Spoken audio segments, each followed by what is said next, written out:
Hello students, welcome. तर students, आज आपण 9th स्टँडर्डचा सब्जेक्ट बघत आहोत, history and political science.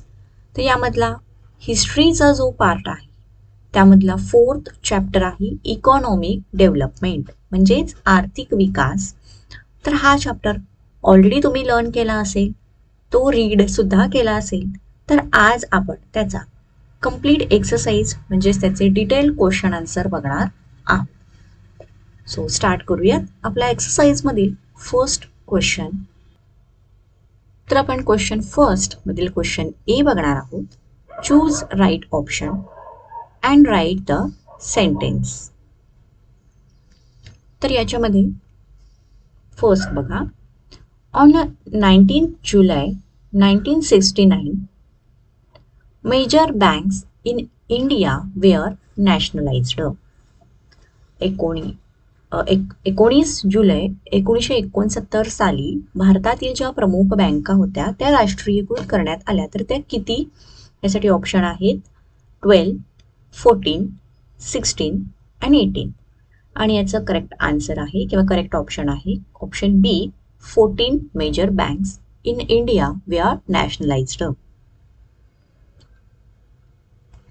Second question, declared a 20-point program. 20 कलमी कार्यक्रमाचं डिक्लेरेशन कोणी केलं?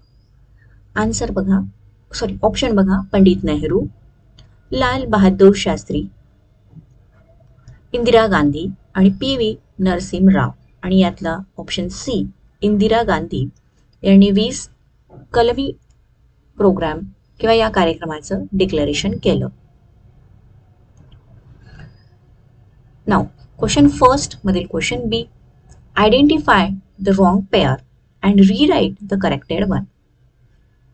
तर त्यांनी काही पेअर दिलेले आहेत, त्यातला एक रॉंग वन आहे, तो आपल्याला आयडेंटिफाय करायचा आहे आणि तो करेक्टेड करून पुन्हा लिहायचा आहे. Kavasji Dawar iron and steel factory. Second आहे doctor Datta Samant, leadership of mill workers. Third आहे NM Lokhande, holiday for mill workers. And fourth आहे Narayan Surve, depiction of lives of workers through poems. तर याचा आन्सर बघा, यातला जो रॉंग आहे, रॉंग पेअर जे आहे ते आहे कवासजी तवार, आयर्न अँड स्टील फॅक्टरी. तर याचा करेक्टेड पेअर जो आहे तो आहे कवासजी दवार, textile mills. First textile mills म्हणजे पहिली कापड गिरण.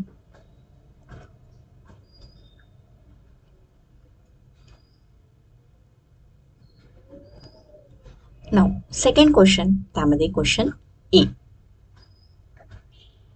Complete the following chart. तर हा आहे चार्ट दिलेला, 5 इयर प्लॅन, पंचवार्षिक योजना, त्याचं ड्युरेशन आणि त्याचं पर्पज. तर चला आपण इथे त्याचा आन्सर बघूया. 5 इयर प्लॅन, फर्स्टचं ड्युरेशन 1951 to 1956 आणि त्याचे पर्पजेस होते agriculture and social development. Second 1956 to 1961, तर याच्यामध्ये जे पर्पजेस होते ते होते इंडस्ट्रियलायझेशन, औद्योगिकरण. थर्ड इयर 1961 to 1966, या ड्युरेशन मधले जे पर्पजेस होते इलिमिनेशन ऑफ इनइक्वॅलिटी, असमानता दूर करणे, increasing opportunities of employment, increase in nation income, तर आपल्या देशाचा इन्कममध्ये वाढ करणे, तसेच अपॉर्च्युनिटी, एम्प्लॉयमेंटच्या अपॉर्च्युनिटी वाढवणे. फोर्थ इयर साठी ड्युरेशन होतं 1969 to 1974.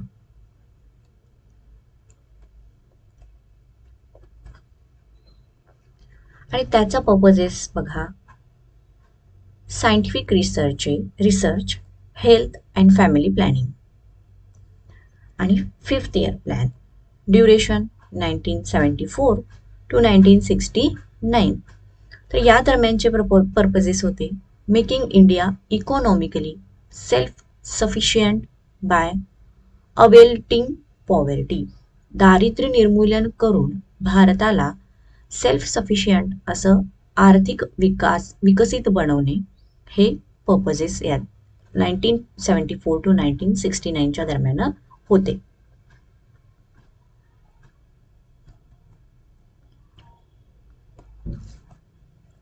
नाव सेकंड क्वेश्चन मधील question B, explain the concepts. त्यामध्ये फर्स्ट मिक्स्ड इकॉनॉमी म्हणजेच मिश्र अर्थव्यवस्था. आन्सर बघा. First point, in a capitalist system the means of production are privately owned. In a socialist economy the means of production are owned by the state in the name of the society. Second, a mixed economy works both in the private and public sector.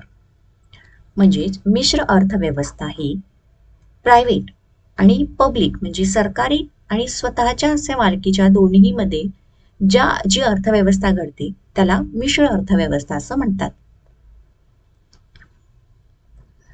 In order to achieve economic development of modern इथे modern आहे RN modern India, we gave preference to a model of mixed economy. तर भारताच्या स्वातंत्र्यानंतर आर्थिक विकास होण्यासाठी आपण मिश्र अर्थव्यवस्थेला प्राधान्य दिलं.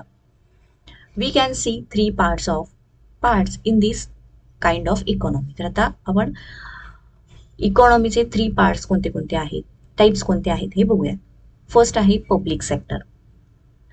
याच्यामध्ये ए पब्लिक सेक्टर दिलेला आहे. The industries in this sector are completely under the control and management of the government.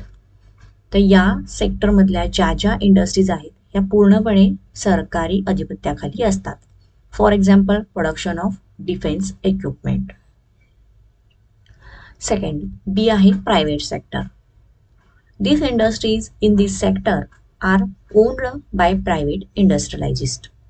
तर त्या स्वतःच्या मालकीच्या असतात, उद्योजकांच्या स्वतःच्या मालकीच्या असतात. Of course the government supervises and control them to.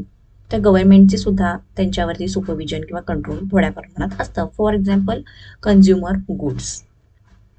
And C, joint sector. Joint sector, in this sector some industries are owned by private industrialists while some are run under government management. तर private आणि government या दोघांच्याही आधिपत्याखाली ज्या industries असतात त्या joint सेक्टरमध्ये असतात. Okay, तर हे 3 टाइप्स आपण बघितले. नाव fourth, the mixed economy to run smoothly there is a need for coordination between private sector and public sector. तर ती स्मूथली कोऑर्डिनेट होण्यासाठी, स्मूथली रन होण्यासाठी प्रायव्हेट आणि पब्लिक सेक्टर या दोघांच्या मध्ये कोऑर्डिनेशन गरजेचं आहे. This system aims at maximization of production and popular participation on a large scale. जास्तीत जास्त उत्पादन यातून झालं पाहिजे. An effort has been made in this system to bring together the good aspects of both the capitalist and the socialist systems. Next, a mixed economy cannot ignore the profit motive, entrepreneurship, discipline and time-bound planning, etc. तर या मिश्र अर्थव्यवस्थेमध्ये जास्त लक्ष कशाकडे दिले जातं बघा. होणारा नफा, entrepreneurship, त्यानंतर डिसिप्लिन म्हणजे त्यांचे जे नियम आहेत ते, आणि टाइम बाउंड प्लॅनिंग म्हणजे नियमामध्ये वेळेमध्ये काम होणे. तर या गोष्टींकडे दुर्लक्ष केलं जात नाही, या गोष्टींचा तिथे विचार केला जातो.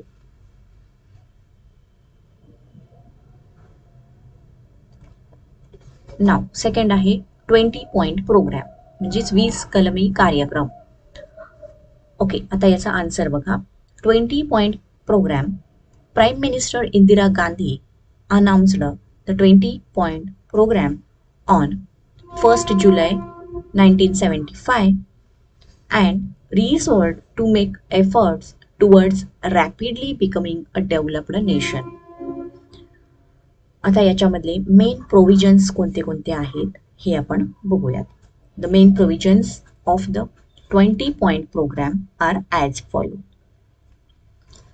Land ceiling for cities and agriculture land.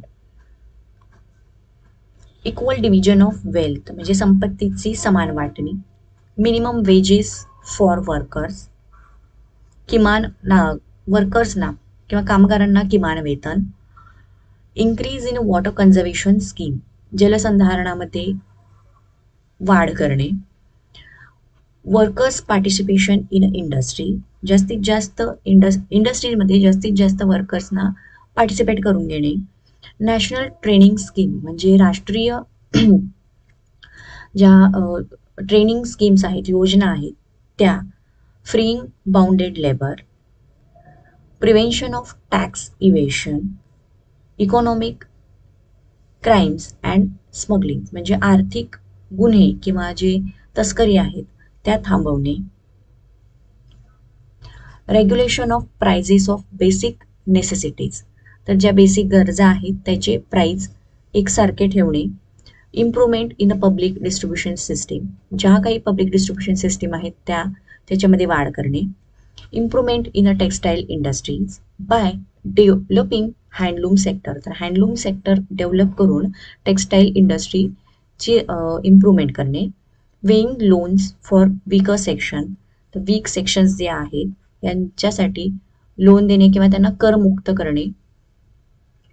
Housing communication facilities making educational equipment available to schools.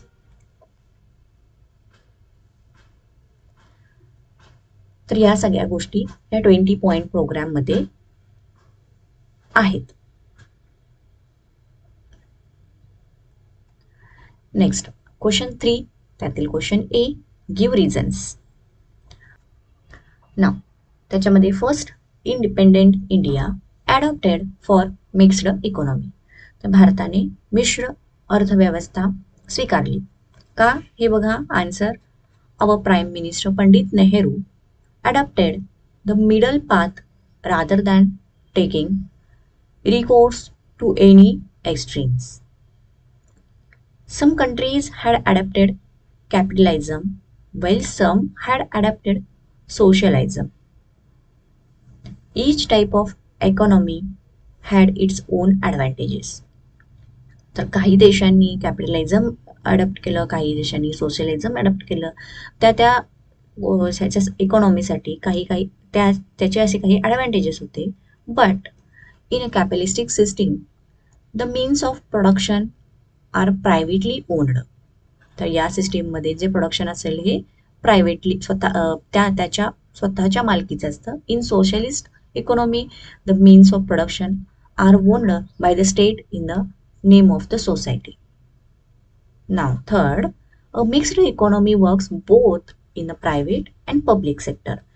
मात्र मिश्र अर्थव्यवस्था पब्लिक आणि प्रायव्हेट दोन्ही सेक्टरमध्ये काम करते. In order to achieve economic development of modern India we gave preference to a model of mixed economy.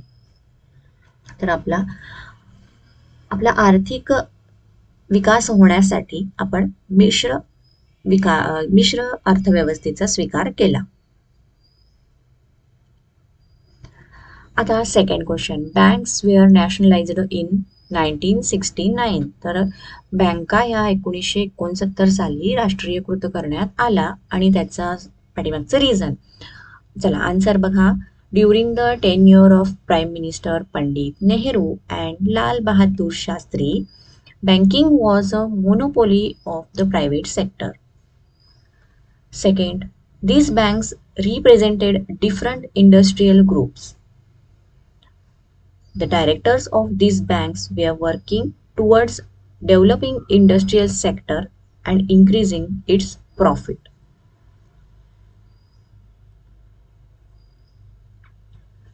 In order to stop this, the government nationalized the Imperial Bank in 1955 and it got converted into State Bank of India. Okay, so imperial bank ही state bank of इंडियामध्ये convert झाली. This bank opened several branches all over the country in a short while and played a major role in a development.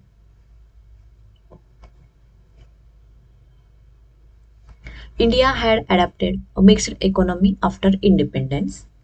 Nationalization of banks were essential to cover the deficits if they occurred while implementing different schemes.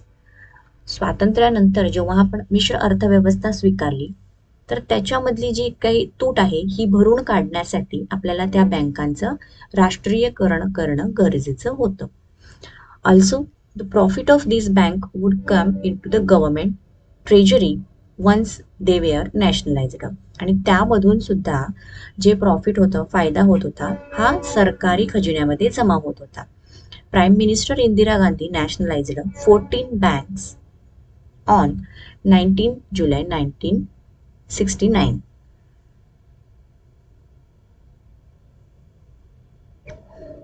Third, mill workers went on a strike. मिल कामगार हे strike वरती गेले. का हे बघा. Answer, during the Diwali of 1981 the workers expected to get the bonus of 20%. तर वर्कर्सना असं एक्सपेक्ट होतं की 20% तरी बोनस देतील. द राष्ट्रीय Mill Mazdoor Sangh which was negotiating with the employers, तर त्या संघाने त्यांच्या कामगारांकडे दुर्लक्ष केलं.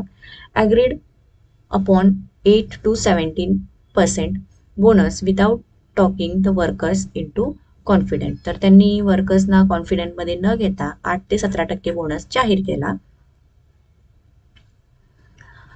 The cut in the bonus proved to be cause of unrest. Some workers went to Dr. Datta Samant. They asked him to accept their leadership. Workers of 55 mills came together and Dr. Datta Samant led the strike. On 18 January 1982, 2.5 lakh workers went on a strike. तर 18 जानेवारी 1982च्या दिवशी 2 ते 2.5 लाख कामगार हे संपावरती गेले.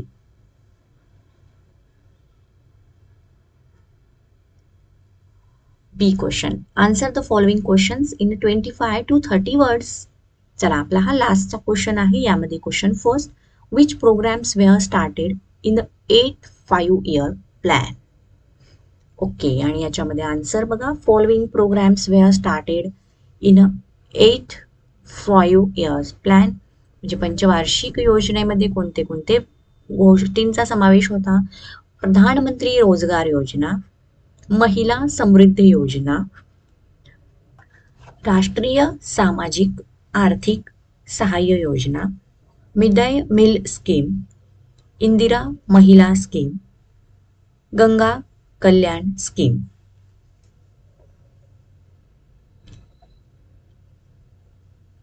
आणि second आहे, which heavy industries were set up under the second 5 year plan. Which project were started in the second 5 year plan. Answer, iron and steel industries at Durgapur, Bhilai and Rourkela, chemical fertilizer plant at Sindri, rail engine factory at Chittaranjan, factory of railway bogies at Perambur, shipbuilding factory at Vishakhapatnam, and other heavy industries were set up in the public sector. Huge dams like Bhakra, Nangal, Damodar, etc. were built to make water available for agriculture. आणि याच question बरोबर आपला हा exercise इथे संपला आहे. तुम्हाला video आवडला असेल तर व्हिडिओला लाईक करा, चॅनलला सबस्क्राईब करा. थँक्यू.